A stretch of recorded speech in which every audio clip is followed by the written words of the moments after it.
자, 인사합시다. 안녕하세요. 자, 오늘은 문제풀이 다음에 강의가 이루어집니다. 그래서 오늘은 다음에 3주차로 문제풀이가 진행이 됩니다. 그래서 다음에 단원별, 교과별 문제풀이가 3주차로 진행이 되고, 다음에 모의고사가 이제 3주차로 진행이 됩니다.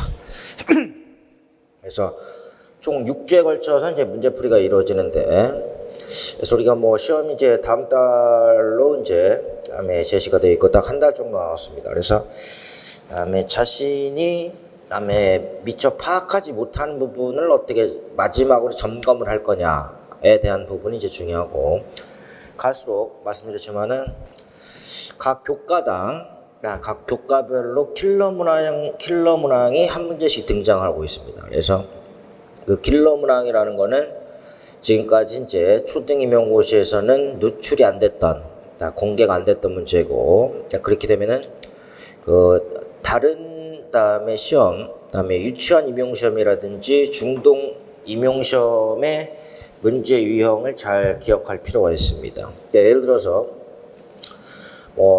음악과에서 다음에 장단의 구음을 쓰라는 문제가 계속적으로 나왔던 얘기예요. 그래서 장단의 구음을 물어봤던 문제가 나왔는데, 근데 몇 년 전에는 다음에 중등 다음에 음악교육과에서는 문제가 출제했던 게 다음에 산조 가야금 구음이 나왔습니다.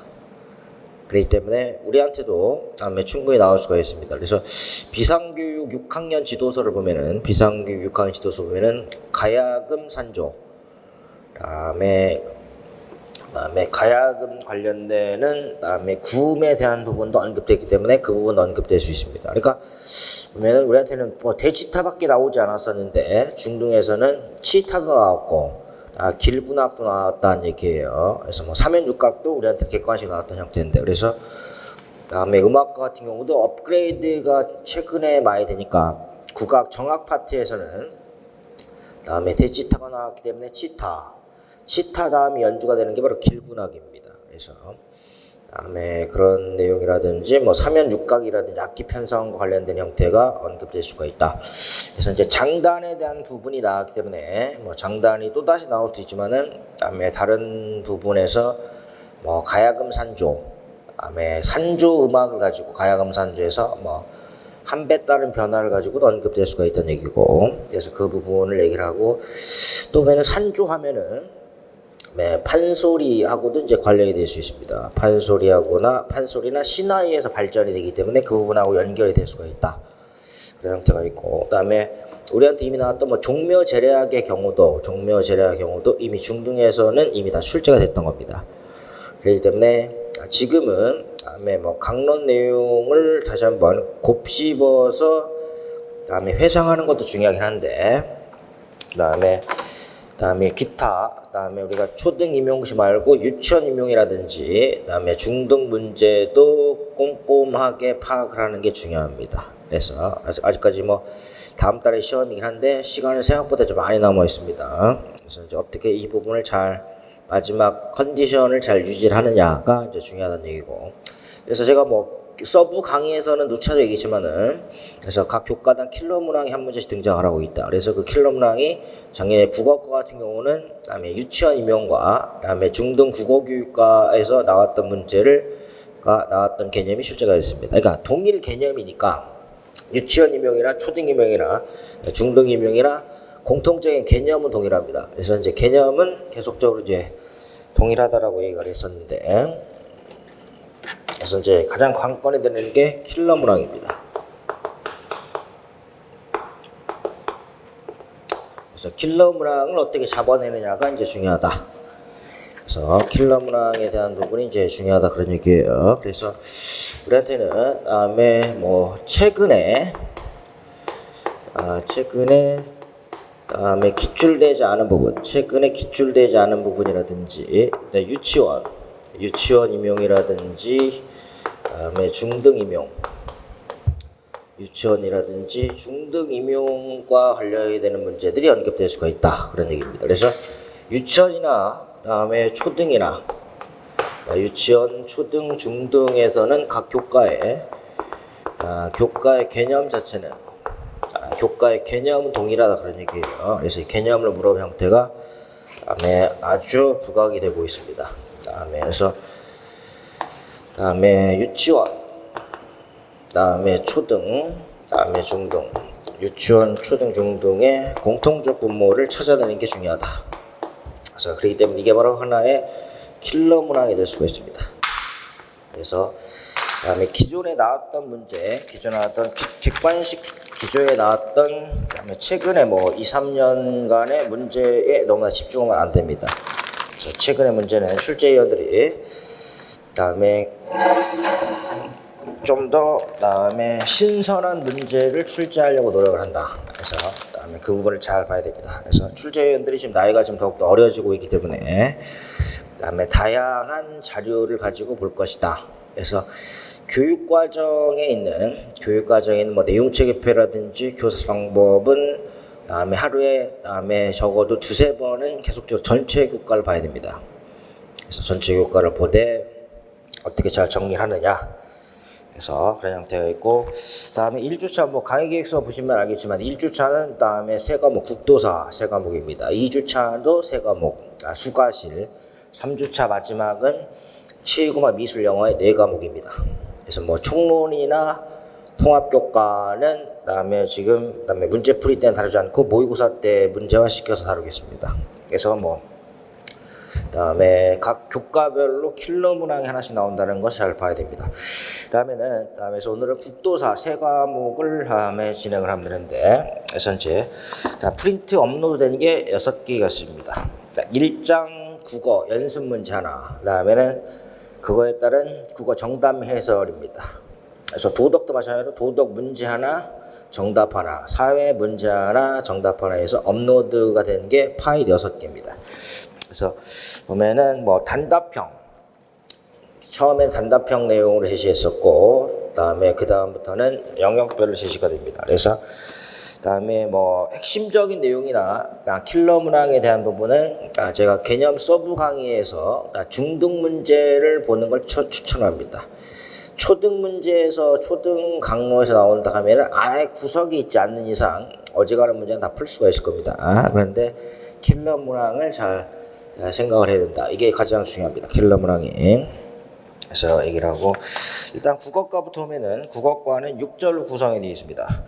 다음에 단답형, 다음에 듣기 말하기, 읽기 쓰기, 문법 문학의 6개의 내용으로 제시가 되어 있고, 다음에 문제를 직접 써봐야 됩니다. 직접 써보면서 자기가 부족한 부분들을 점검을 해야 된다. 직접 써봐야 됩니다. 그래서 뭐 단답형부터 보면은 뭐 이거는 정답 및 해설 자세하게 있으니까 그래서 몇 가지 내용만 다음에 정리하면서 다음에 보면 되겠습니다. 그래서 다음에 보시고, 그러니까 우리는 내가 예상하지 못한 문제가 나왔을 때 어떻게 접근할 거냐, 어느 정도 예측을 해야 됩니다. 그러니까 우리 보면 국어 같은 경우도 교과서에서 문제가 나면 굳이 봤을 때는 다음에 한두 문제 빼놓고는 굳이 다음에 강론을 보지 않아도 뭐 상식적으로 문제를 풀 수 있는 게 많아요. 그런데 한두 문제가 다음에 강조가 된다. 특히 이제 문법 영역이 킬러 문항이 되겠죠. 국어과에서는.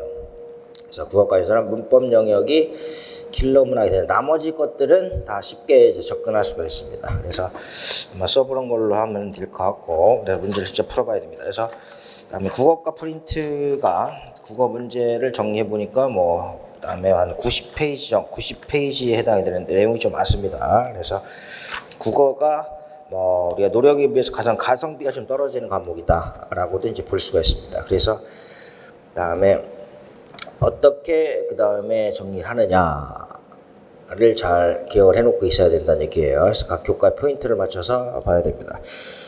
다음에 국어과에 보면은 다음에 1페이지 단답형부터 이제 보시면 되는데, 그래서 단답형 뭐 2번 문제, 다음에 5개념 문항입니다. 문단과 글의 중심 생각을 파악한다. 그래서 중심 생각 파악하는 것과 관련이 되는 겁니다. 그래서 5개념, 이것도 강론에 나와 있던 거죠. 연결만 하면은 찾을 수 있다. 연결만 하면은 찾을 수 있다는 게 바로 5개념입니다. 그래서 근데 그것과 관련되는 교사 대화인데 무엇을 고려해야 되느냐? 연결하는 것뿐만 아니라 플러스 알프로 독자의 의도나 목적을 고려해야 됩니다. 독자의 글쓴이, 필자적 글쓴이의 의도나 목적을 종합적으로 고려해야 된다 그런 얘기예요. 다음에 또는 뭐 다양한 장르 연습하는 기회를 제공해야 된다 하는 게 있고, 3번에 유의관계는 작년에 나왔던 거고, 뭐 4번에 배경식 활성화 전략입니다. 배경식 활성화 전략도 많이 나왔던 얘기예요. 그래서 보면은 첫 번째는 자료에 기초합니다. 자료에 기초해서 그다음에 브레인스토밍을 하고 나서 기록을 하는 게 바로 연상하기입니다. 연상하기하고 예측하기를 잘 보라는 얘기죠. 책 읽기 전 멈추고 추측하는 걸로 예측하기입니다. 예측하기하고 연상하기를 잘 봐야 됩니다. 그러니까 이런 부분이 그다음에 미세한 차이가 있는 부분에서 문제가 나온다. 이런 것도 지금 틀리면 안 된다 그런 얘기죠. 그다음에 미리 보기 뭐 KWL도 언급이 됐었고, 그다음에 KWL은 그다음에 뭐뭐 하면서 자기 점검하면서 읽을 수 있도록 하는 겁니다. 자기 점검하면서 읽을 수 있도록 하는 것이다. 그리고 그다음에 질문하기는 특히 읽기 전 질문은 배경지시 활성화에 해당되고, 읽기의 목적을 세울 수 있게 합니다. 읽기의 목적. 그다음에 구조 파악하기 있습니다. 그래서 배경지시 활성화에 대한 부분들이 많이 나왔다 그런 얘기예요. 그래서 뭐 그다음에 핵심적 개념들을 가지고 문제를 꼼꼼하게 잘 봐야 됩니다. 그래서 이런 내용들을 토대로 해서 지문이 여러 개가 만들어져서 이제 모의고사가 만들어지는 겁니다. 그래서 뭐 작년에 3번도 작년에 뭐 시험지 나왔던 거예요. 그래서 우리가 프린트가 보면은 뭐 올해 새로 제작한 문제도 있고, 그래서 모의고사는 지금 제가 항상 새롭게 제작을 하는데, 지금 뭐 예상 문제는 뭐 작년이나 올해, 그다음에 데이터를 가지고 그다음에 프린트를 구성을 한 겁니다. 그래서 이 부분만 봐도 뭐 충분히 합격합니다. 그래서 이것만 봐도 충분히 합격을 한다 이렇게 있고, 그래서 보면은 뭐 2번, 4번, 그다음에 6번입니다. 6번은 그다음에 자를 표현한 쓰기 유형의 생활문과 수필에 해당이 된다. 그래서 그다음에 부담이 없고 자발적으로 실천하는 겁니다. 그래서 자기를 대상으로 하는 것이다. 그래서 뭐 창조성 실현이다. 그래서 뭐 상호 교섭적 쓰기라는 내용도 상호 교섭이라는 단어가 듣기 말하기에 제시가 되어 있었죠. 그래서 상호 교섭적 쓰기하고 문학적 쓰기의 역할을 갖는다. 그래서 이제 두 가지의 중간입니다. 그래서 상호 교섭적 쓰기, 문학 쓰기 중간에 위치하는 게 바로 표현적 쓰기입니다. 그래서 자아 표현을 얘기하는 거, 표현적 쓰기란 용어. 표현적 쓰기란 용어도 해설의 1페이지 보시면 해설의 1페이지 6번의 표현적 쓰기입니다. 그래서 자를 표현하는 쓰기다. 그래서 쓰기 능력 발달에 기반이 됩니다. 쓰기 능력 발달에 기반이 된다. 그래서 참여자 역할을 할 때는 상호 교섭적 쓰기, 관객 역할을 할 때는 문학적 쓰기 역할을 한다. 그래서 자 형성을 돕는 게 바로 표현적 쓰기다. 그래서 로엔펠드의 뭐 자기 표현과 비슷한 형태라고 이제 볼 수가 있습니다. 다음에 7번에 듣기 말하기에서 공감적 듣기입니다. 공감 듣기는 가는 우리가 추임새는 바로 집중하기입니다. 집중하기에 해당되고, 뭐 다음에 좀 더 이야기해봐, 자세히 말해줄래, 이게 바로 격려하기입니다.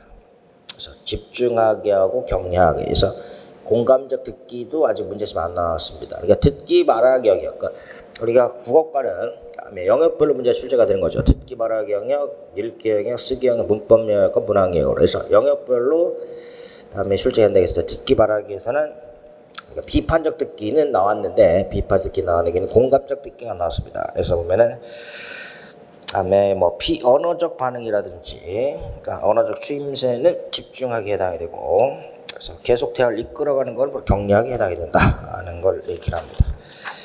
그래서 보시고, 그다음에 10번입니다. 내용 생성인데 거기 보면은 브레인스토밍과 그다음에 열거하기 차이점입니다.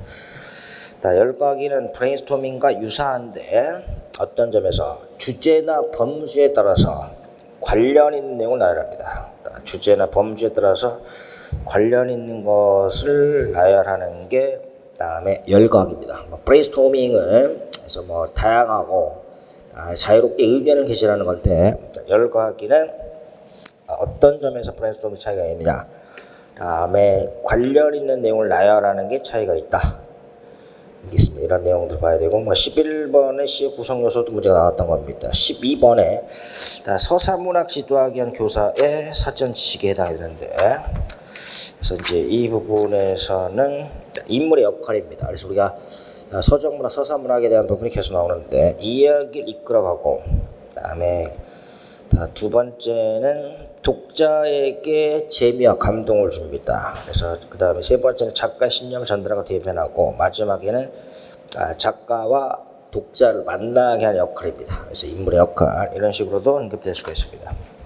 그래서 해설 옆에 보시면은 그다음에 그 인물의 유형에 대한 부분은 언급됐었죠.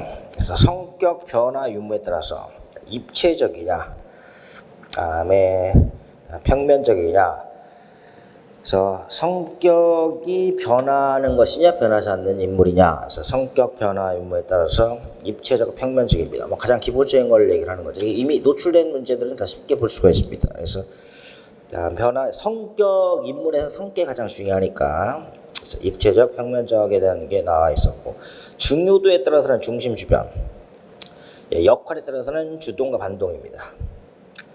성격에 따라서는 전형과 개성적으로 제시가 된다. 그래서 그래도 우리 애들은 인물의 역할에 대한 부분, 인물의 유형은 나왔으니까 역할이 한번 나올 수 있습니다. 그래서 이끌어가고, 독자에게는 재미와 감동을 주고, 그 다음에 작가의 신념을 대변하고 전달하고, 마지막에는 작가와 독자를 만나게 한다.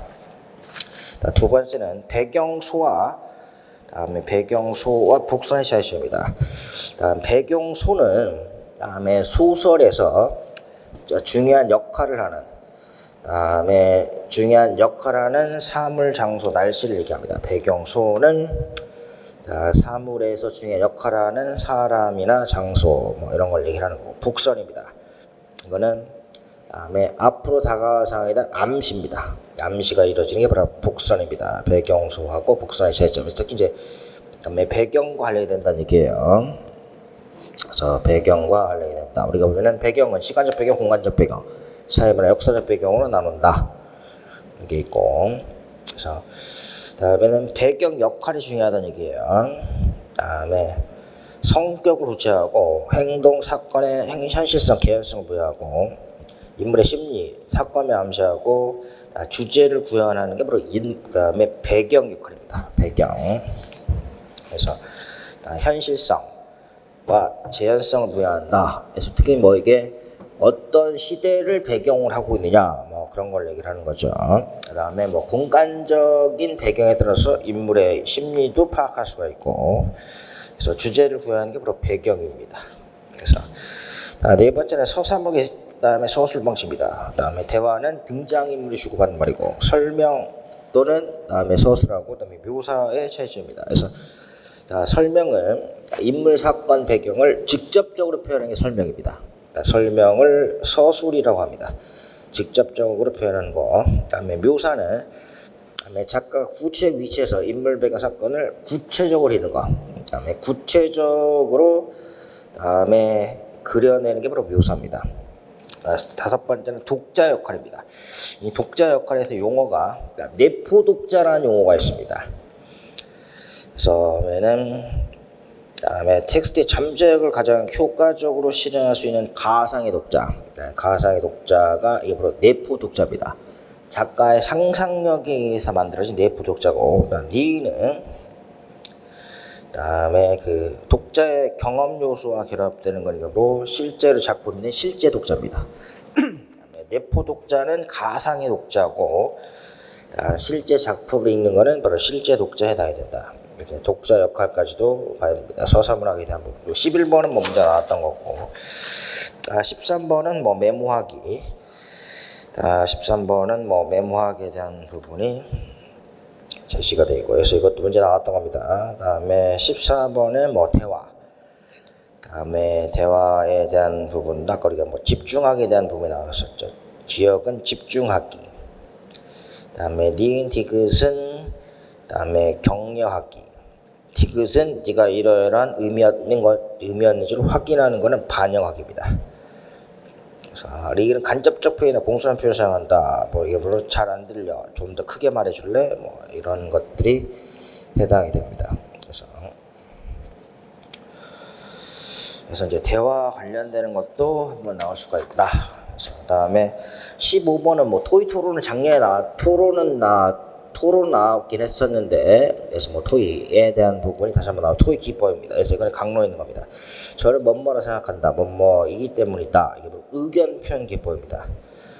그다음에 두 번째는 우리가 바로 해결책 아닌 것 같습니다. 이게 바로 비판 기법입니다. 용어. 그래서 의견 표현 기법과 비판 기법. 그러니까 토의 토론에 대한 부분은 작년에 중등 교육론 문제, 중등 국어에서 나왔던 문제를 좀 변형했던 겁니다. 그래서 그렇기 때문에 국어 같은 경우도 그다음에 좀 개념이 좀 더욱더 이제 정교하고 세련되게 출제가 되는 경향이 있습니다. 그러니까 단순히 뭐 교과서 지식도 뭐 나오긴 하는데, 단순히 교과서 지식뿐만 아니라 킬러 문항은 교육론 문항이다. 얘기를 합니다. 15번은 강론 문제입니다. 그래서 의견 표현 기법, 비판 기법에 대한 부분이 있고, 17번도 이제 강론 문제입니다. 그러니까 말하기 불안해 수시도 방법. 그래서 지금 손부터 뭐 다리까지 제시가 되어 있죠. 이게 바로 근육 이완 훈련이랍니다. 용어 근육 이완 훈련이다. 18번은 교수 매체 기능입니다. 그래서 다음에 매개 쪽 보조 기능이다. 그래서 이거는 시간 단축, 집중력 유발, 동기 유발의 효과, 이런 것들은 매개적 보조 기능이다. 이렇게 해요. 정보 전달 기능, 다음에 세 번째 경험 구성 기능입니다. 그래서 이거는 매체 그 자체가 학습 내용을 포함하기 때문에 매체 활용을 통해서 그 매체에 대한 학습이 가능합니다. 그래서 매체 뭐 조작법 이런 것들 얘기를 하는 거겠죠. 그래서 우리한테 중요한 게 매개적 보조 기능입니다. 매개적 보조 기능을 얘기를 한다. 그래서 요즘에는 다음에 워낙 그 동영상을 많이 사용을 하니까, 그게 바로 매체가 보조수화 제시가 되는데, 특히 이제 주의력 집중과 동기 유발에 대한 게 매개적 보조 기능이다라는 용어를 잘 봐야 됩니다. 그래서 국어과에는 용어의 의미를 잘 봐야 된다는 얘기죠. 19번도 뭐 상호 교섭이라는 것도 작년에 나왔던 겁니다. 그래서 자 보시고 용어 위주로 간략하게 볼 수가 있습니다. 다음에 여기서부터는 뭐 교육론 내용에 해당이 됩니다. 23번은 그래서면은 읽기와 비교할 때 듣기는 그다음에 중요하지 않은 정보를 많이 해석하지 못하고 혼돈을 일으킨다. 그래서 듣기 지도의 무슨 단계에서는 인지 능력 주의에 기울을 기울인다. 이게 바로 정보 확인입니다. 정보 확인이 바로 내용 확인을 얘기하는 겁니다. 다음에 정보 확인이 바로 내용 확인을 얘기를 한다. 그래서 듣기의 첫 번째 단계가 정보 확인입니다. 해설에 보시면 듣기의 기능을 정보 확인, 내용의 비판, 감상 단계로 구분한다라고 했을 때 첫 단계가 바로 정보 확인입니다. 그러니까 내용 확인이라고 볼 수가 있습니다. 동그라미 2번 나와 있어 정보 확인. 그래서 다음에 내용의 주의를 기울이고 내용을 기억하는 것이다. 그래서 다음에 정보 확인이라는 용어를 얘기를 할 수가 있고, 다음 24번입니다. 그래서 다음에 언어적 표현 기능입니다. 다음에 불안해하는 경위에게 잡은 손에 힘을 주었다. 이건 바로 강조입니다. 강조. 니는 다음에 그냥 손가락 셋을 펼쳐 보였습니다. 이게 바로 대체입니다. 그래서 비언어적 표현의 기능에서 강조와 다음에 대체에 해당이 됩니다. 해설 보시면 5페이지 펴놓고 보십니다. 그래서 보면은 의미가 일치가 되느냐 불일치하느냐. 그래서 보완과 모순입니다. 보완과 모순. 그다음에 언어적 메시지 없이 따로 사는 게 바로 대체입니다. 그래서 대체. 그다음에 보완, 모순, 대체. 여기서는 기억은 강조고, 그다음에 니는 대체에 해당이 된다는 얘기죠. 그 1번에 보면은 박스 안에 비언어적 표현에서는 1번의 기능이 원문자 1번은 그다음에 보강하거나 명료해야겠다. 보강 명료. 2번은 모순. 3번은 반복. 4번은 대체. 5번은 강조. 6번은 화목 조절의 기능이 제시가 되어 있는데 여기서는 강조를 얘기를 한다. 이게 있고 25번은 바로 자아 개념입니다. 그다음에 자기 자신에 대한 견해가 바로 자아 개념이다. 그래서 자, 화법은 지금 듣기 말하기입니다. 두 번째는 단순히 오류를 지적한다고 해서 고쳐지는 기술 차원이 아니라 개인의 내면 깊은 곳의 자아 개념과 관련이 되어 있다. 그래서 세심한 비료가 필요하다 그런 얘기죠. 그래서 뭐 자아 개념을 얘기를 하고 26번은 다음에 자신을 타인에게 언어적으로 노출하는 게 바로 자기 노출입니다. 그래서 용어를 잘 봐야 됩니다. 자기 노출. 그래서 그다음에 친밀한 인간간 경성이 중요한 역할을 한다. 이런 게 있습니다. 자, 보시고 28번 역시 마찬가지로 말하기 불안 해소 방법입니다. 그래서 뭐 근본적 질문한다 그런 얘기죠. 근본적 질문한다. 다음에 그 긍정적으로 생각을 하고 말하기 그다음에 의외의 생각 그다음에 의외의 생각에 집중을 해야 된다. 이게 바로 말하기 상황이다. 인식 전환입니다. 그래서 이제 인식 전환을 얘기를 한다. 그래서 보시면은 그 해설에 보시면 28번에 말하기 불안입니다. 그래서 그다음에 말하기 불안이라든지 또는 뭐 의사소통 불안이라고 한다 그런 얘기죠. 그래서 성격적과 상황적으로 성격적, 상황적인 것으로도 제시가 될 수 있다. 그래서 다음에 성격적 요인은 뭐 부정적 요인, 그다음에 부정적 자아 개념, 낮은 효능 감동으로 인해서 유발이 되고 상황적 불안은 청자 요인, 그다음에 담화 요인에 대한 게 있습니다. 극복하는 방법에서는 나를 부각시키기 좋은 기회로 긍정적으로 생각을 한다. 그다음에 동그란 니은번은 그다음에 체계적 둔감법, 불안증 극복 제조, 실제상 노출법이 제시가 되어 있습니다. 그래서 여기서는 다음에 인식 전환에 대한 것이다. 그래서 다음에 3번에 이제 기억번에 대한 부분이 나와 있었죠. 그래서 이제 불안 극복하는 방법에는 세 가지가 있다. 다음에 부정적 인식을 전환하는 방법이 있습니다. 그래서 다음에 뭐 긍정적으로 생각을 한다. 다음에 말하기 의에 생각을 집중하고 자기 충족적이야. 그래서 뭐 성공하는 모습 상상한다는 얘기죠. 그래서 이제 이런 것들이 그다음에 인식 전환에 대한 게 있고, 두 번째는 감정적 생리적 반응을 잠정 해소한다. 그래서 뭐 체계적 공감법, 불안증 극복 제조, 그래서 뭐 심호흡하기 이런 것들, 실제 노출법. 디귿번은 뭐 미리 준비한다는 얘기예요. 그래서 우리한테는 다음에 말하기, 다음에 불안을 극복하는 방법에 대한 것들이 이제 중요하다. 그래서 앞에 했던 17번의 근육이완 훈련이 다음에 지도서에서는 근육이완 훈련이라는 용어가 나와 있습니다. 그럼 여기서는 다음에 인식 전환에 대한 부분이 있고, 그래서 17번과 28번. 17번과 28번이 다음에 서로 간에 연결이 된다라고 볼 수가 있습니다. 28번은 구체적 방법입니다. 28번은 말하기 불안 극복 구체적 방법을 얘기를 한다. 그래서 다음에 뭐 보면은 불안한 감정과 상반되는 반응이 대신하여 일어나도록 조건을 만드는 겁니다. 이게 바로 체계적 둔감화입니다. 체계적 다음에 둔감화에 해당이 된다. 그래서 다음에 불안과 이완의 감정을 양립할 수 없기 때문에 불안감을 느끼면서 긴장을 완화시킬 수는 없다.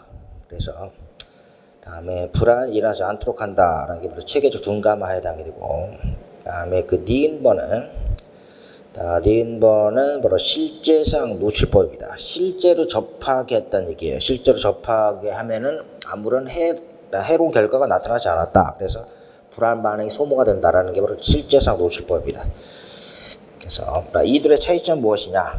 그래서 다음에 기억과 체계적 둔감화는 다음에 이완된 상태를 연상하도록 도움을 주는 겁니다.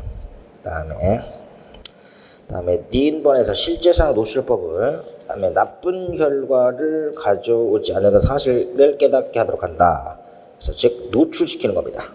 다음에 둔감화 감소시키느냐 직접 직면하게 하느냐 하는 걸 얘기를 하는 겁니다. 해설해 보시면은 말하기 불안, 다음에 극복 방법, 말하기 불안 극복 방법을 얘기를 하는 거죠. 다음에 극복 방법은 다음에는 다음에 체계적 둔감화에 대한 부분이 있고 실질상 노출법에 대한 부분이 제시가 되어 있다. 그래서 다음에 체계적 둔감화가 긴장 완화 훈련을 한다는 얘기죠. 그래서 다음에 긴장 완화 훈련을 하는 거고, 다음에 특정 말하기 사항을 떠올린다 그런 얘기고, 다음에 두 번 실제상 노출법은 다음에 직접적으로 다음에 상상해야 한다. 접했을 때 아무런 해로운 결과가 나타나지 않는다 그런 얘기죠. 그래서 이제 용어를 잘 봐둘 필요가 있습니다. 그래서 이 부분도 이제 강론하고 연결이 돼서 언급이 될 수가 있다는 얘기예요. 다음에 31번 문제입니다. 그래서 메시지 선택입니다. 다음에 특정 관점, 찬성 반대에서 한 관점에 따라서 제시가 되는 전략이 바로 일면 메시지입니다. 그래서 다음에 예상 반론과 그래서 찬성뿐 아니라 반대되는 입장까지 언급을 하는 게 바로 양면 메시지입니다. 그래서 용어 일면 메시지냐 양면 메시지냐. 그래서 해설의 7페이지 보시면 나와 있었죠. 기존 입장은 다음에 설득 메시지 조직에 고려할 중요한 요소입니다. 그래서 이제 다음에 찬성하는 경우는 일면 메시지 효과적이고, 다음에 반대하는 경우는 예상되는 반론까지도 함께 언급하는 양면 메시지가 효과적이다 설득에. 그래서 용어 일면 양면 메시지에 해당이 되고. 자, 보시고.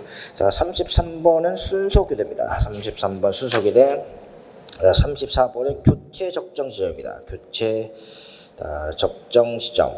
그래서 이제 순서, 33번, 34번 연결해 놓은 겁니다.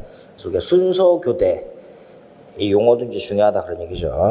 자, 34번은 다음에 교체 적정 지점이다. 해설을 보시면 대화할 때. 그래서 다음에 말 차례가 바뀌는 시점입니다. 말 차례는 문제가 나왔던 겁니다. 우리한테 말 차례가 바뀌는 시점인데 그것이 교체 적정 지점이다. 교체 적정 지점이다. 그런 게 있습니다. 다음에 말 순서 교대는 교체 적정 지점이 이루어지는데 그래서 이제 어떤 경우에 이루어지느냐. 다음에 호명하거나 고개 지시나 시선이나 어경한테 신호를 보냅니다. 신호를 보내서 말할 코너를 넘겨주는 겁니다. 그래서 이제 이런 용어가 있고, 자 36번은 체면 위협행위 예의 이론이라고 합니다. 용어 보시고 37번부터는 쉽게 볼 수가 있고, 다음에는 40번이 작년에 시험제 나왔던 겁니다. 40번이 작년에 시험제 나왔던 거다. 이렇게 됐었고. 42번은 회의의 원칙에서는 다음에 언제나 한 번에 한 의제씩 다루어야 된다. 이런 거는 일의제 원칙입니다. 그래서 회의에서 한 번에 한 의제씩 차례 다루어져야 된다. 일의제에 해당이 되고. 두 번째, 부결이나 의결된 의안은 그 회기 중에 다시 토의에 붙이지 않는다. 이게 바로 일사부재의 원칙입니다. 용어. 제시가 되어 있고, 다음에는 46번입니다. 의견이 제시된 글이요.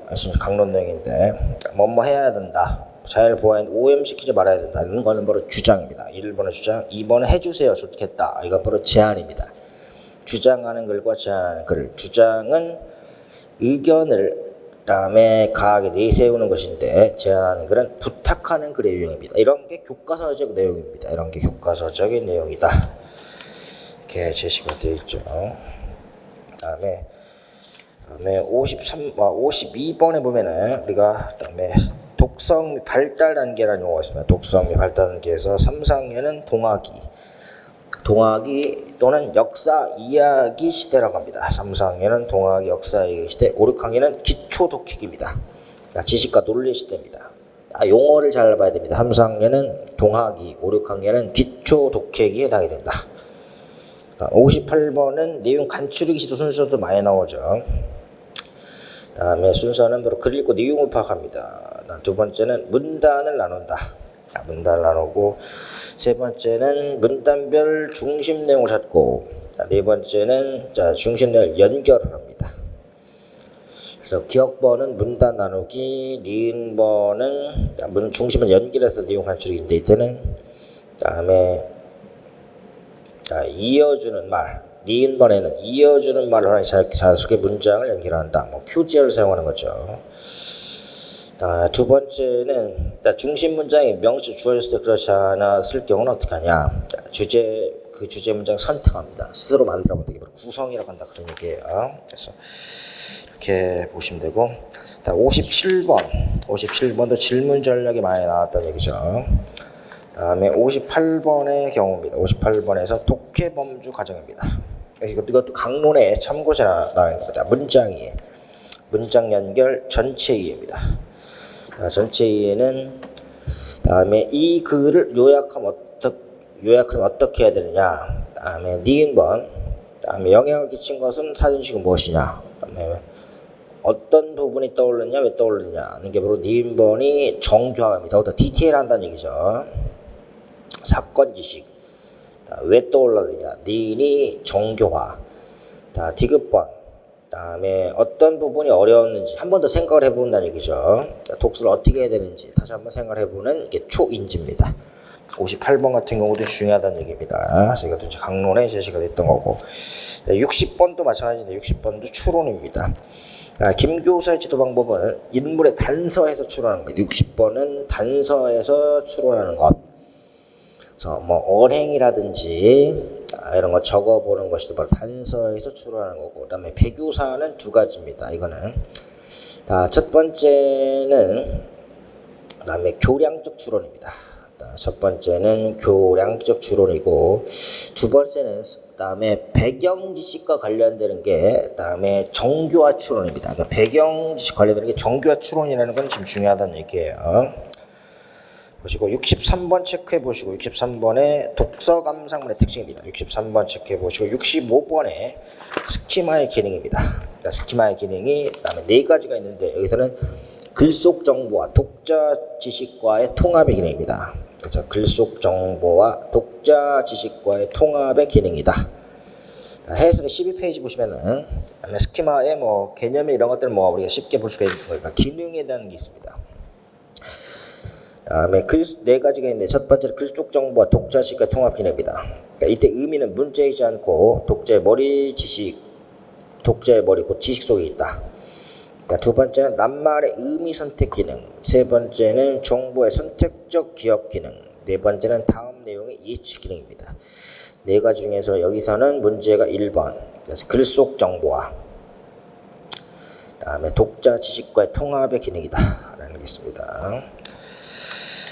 다음에 보시고, 다음에 68번에 보시면 읽기 전략입니다. 그래서 읽기 전략은 전화번호부에서 필요한 것 찾기, 사자에서 필요한 거 찾기, 이런 것들이 시간이 바로 훑어보기입니다. 그래서 스키밍, 그다음에 훑어보기. 그래서 훑어보기가 있고, 이것도 이제 중요하다는 얘기예요. 68번 훑어보기는 영어과에 나왔던 거죠. 그다음에 스키밍, 특정 정보를 얻기 위해서 글 읽을 때 사용하는 빠른 속도 읽기 방법에 해당이 된다. 그래서 훑어읽기가 제시가 되어 있고, 그다음에 건너뛰기는 스키핑에 대한 부분이 제시가 되어 있었죠. 그래서 이 부분에서 훑어보기가 제시가 되어 있다. 그래서 68번 있고, 그다음에 70번에 대한 부분, 70번이 바로 정교화입니다. 정교화 또는 정교화 추론입니다. 필요하지 않은 추론을 하기도 한다. 필제 의도된 메시지를 정교하기도 하고 심상을 더 풍부하게 합니다. 이게. 그래서 추론도 독자가 다음에 의미를 구성한 부분이다. 이런 추론을 바로 정교화 추론이라고 합니다. 그래서 아까 우리가 추론은 두 가지가 있다고 했었죠. 이게 추론의 용어, 교량적 추론과 정교화 추론에 대한 부분이 강론에도 나와 있긴 합니다. 그래서 해설의 14페이지 한번 보세요. 다음에 정교화 추론인데, 동그라미 세 번째, 정교화 추론은 글 읽으면서 필자가 다 미처 다 제시하지 않은 빠진 정보를 이해하고, 다음에 세부상을 더하거나 정교화하는 것이다. 그런 얘기예요. 그래서 이제 교량적 추론은 다음에 응집성 형성 관련이 됩니다. 그래서 교량적 추론은 그를 응집성 있게 이해하기 위해서 필수적으로 요구되가 되는 것이다. 그래서 그러니까 교량적 추론은 다음에 형식 관련이 되는 거고, 정교화 추론은 의미와 관련이 됩니다. 그래서 그 밑에 뭐 차이가 제시가 되어 있습니다. 그래서 동그라미 6번, 정교화 추론 독자력은 능동적으로 독서를 하게 한다. 그다음에 내용 해상 촉진을 얘기한다. 그런 얘기예요. 그래서 다음에 우리한테는 교량적 추론과 다음에 정교화 추론의 그 차이점에 대한 게 나와 있습니다. 그래서 보시고 형식이냐, 다음에 의미냐로도 구별이 될 수가 있다. 그 다음에 75번 75번 체크해 보시고, 그 다음에 75번을 체크해 보시고, 다른 것들도 뭐 이렇게 한번 예측을 해서 보시면 될 것 같아요. 아까 90번은 표현적 쓰기 내기 했었죠. 다음에 91번에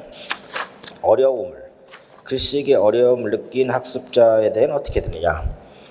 주제가 너무 강범하게 초점이 결여가 됐을 때는 다음에 가로 안에 이 글의 주제는 무엇인가, 다음에 두 번째는 목적은 무엇인가, 중요한 부분이나 재미있는 부분은 무엇인가, 이런 것들이 좀 제시가 되어 있죠. 글쓰기 어려움의 유형에 따른 교사 질문입니다. 이런 것도 잘 봐야 됩니다. 그래서 뭐 여기는 첫 번째 동그라미 1번 돼 있는데, 어떻게 보면 중요한 거는 두 번째, 글 쓰는 목적이 무엇인가, 이게 더욱더 강조가 될 수 있습니다. 시작 부분이 부족할 경우에는 어떻게 하냐, 시작을 어떻게 했지, 독자는 무엇을 생각할까, 독자를 고려해야 되겠죠. 그 다음에 결론 부분이 부족하다. 동그라미 3번은 무엇을 말하고 싶었니, 마지막 강조하고 싶은 것, 마지막에 일관성의 통일성이 결여됩니다. 이 글을 쓴 주된 목적이 무엇이니, 적절하지 않은 것은 없니, 문법적인 내용적으로, 마지막에는 순서는 적절하니, 이렇게 되어 있습니다. 91번도 잘 봐야 되고, 94번 아까 있었죠. 94번, 95번, 95번도 가장 기본적인 내용입니다. 96번은 설명하는 글쓰기입니다. 기억과 니인의 공통점은 공통적으로, 우리가 설명문의 특성에는 객관성이 강조해야 되니까 여기서는 바로 객관성에 어긋나는 표현입니다. 객관성 어긋나는 표현이고, 기억은 자신의 의견이나 주장이 드러나는 경우고, 니은 추측, 짐작의 표현을 사용한 경우입니다. 이것도 교과서에 제시가 되는 겁니다. 그래서 이제 100번 체크해 보시고, 100번에 체크해 보시고, 그래서 화제 지식과, 다음에 화제 지식과 장르 지식으로 얘기합니다. 쓰기 지식에는 다음에 화제 지식, 언어 지식, 장르 지식의 세 가지로 나눕니다. 그 중에서 기억번은 화제 지식, 니은번은 장르 지식입니다. 그래서 해설의 19페이지 보시면은 쓰기 능력의 구성 요소인데, 쓰기 지식은 글을 쓰기 위해서 알아야 될 지식이다. 크게 세 가지 화제 지식입니다. 그래서 화제 지식을 얘기를 한다. 다음에 글을 쓰려고 할 때, 다음에 나타내고자 하는 화제와 관련돼서 알고 있는 지식. 두 번째, 언어에 대한 언어 지식입니다. 세 번째는 장르 지식인데, 글의 유형적인 형식, 내용, 특성에 대한 것을 얘기를 한다. 그래서 화제 지식과 장르 지식을 얘기를 할 수가 있습니다. 그래서 보시고, 다음에 105번, 104번은 동기, 105번은 상인지입니다. 그래서 상인지에 대해서 우리가 많이 얘기를 할 수가 있죠. 다음에 112번 문제입니다. 112번은 통일성을 그래 여러 내용이 하나의 주제로 긴밀하게 연결되어 있어야 된다는 얘기고, 응집성은 그다음에 문법적으로 긴밀하게 연결되어 있어야 된다. 그다음에 그래서 응집성, 통일성, 응집성은 글을 글답게 만드는 주요 특징이자 원리이다 하게 된다. 그래서 통일성과 응집성. 그래서 우리가 뭐 영어과에서 담화적 능력이라는 개념과 동일하다 그런 얘기죠. 그래서 해설 22페이지 보시면 통일성은 그다음에 주제 연관성이라고 얘기를 하고, 그다음에 응집성은 그래서 뭐 문법, 일단 뭐 대용 표현, 뭐 대용 그다음에 이거는 그다음에 문법적으로 긴밀하게 연결이 돼야 된다. 즉 언어적 장치들에서 그다음에 결속되는 걸 얘기를 한다는 얘기예요. 그래서 112번, 113번의 내용 전개 방법은 과정과 인도입니다. 그다음에 118번 체크해 보시고, 118번은 반성적 쓰기입니다. 글을 완성화까지 과정을 주제로 해서 다시 한번 글쓰기 하는 방법. 그래서 반성적 쓰기를 얘기를 한다. 있고, 그다음에 125번 체크해 합니다. 125번 자, 체크해 보시면 이거를 범교과적 쓰기입니다.